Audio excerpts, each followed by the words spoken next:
नाशिक त्र्यंबकेश्वरमध्ये होणारा कुंभमेळा स्वच्छ, सुरक्षित आणि पर्यावरणपूरक करण्यासाठी प्रशासनाने कंबर कसली आहे। कुंभमेळ्याच्या तयारीचा आढावा घेण्याकरिता विभागीय आयुक्त डॉक्टर प्रवीण गेडाम यांनी त्र्यंबकेश्वर परिसराची पाहणी केली।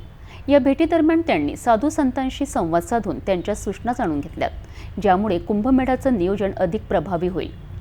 नाशिक त्र्यंबकेश्वरमध्ये होणारा कुंभमेळा आता जवळ येत आहे। या पार्श्वभूमीवर कुंभमेळा सुरक्षित आणि आनंददायी करण्यासाठी प्रशासकीय पातळीवर जोरदार तयारी सुरू आहे।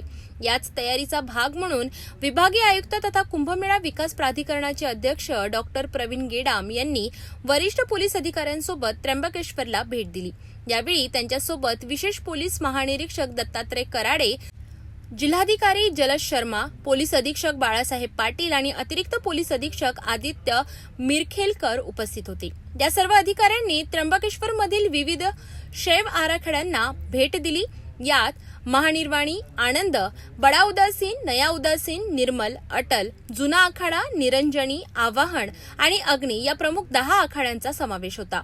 भेटीदरम्यान त्यांनी आखाड्यांचे प्रमुख स्वामी शंकरानंद सरस्वती, महंत भारद्वाज गिरी, महंत शिवगिरी यांच्यासह इतर महंतांशी संवाद साधला आणि त्यांच्या गरजा व सूचना जाणून घेतल्या।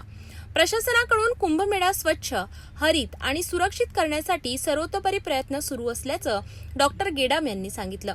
कुंभमेळ्याचं नियोजन पारदर्शक आणि प्रभावी असावं, जेणेकरून कोणत्याही भाविकांना किंवा साधू संतांना गैरसोय होणार नाही, यावर प्रशासनाचा भर आहे।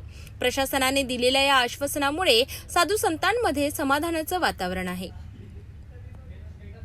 प्रशासन आणि साधू संत यांच्या समन्वयाने आगामी कुंभमेळ्याची तयारी सुरू आहे।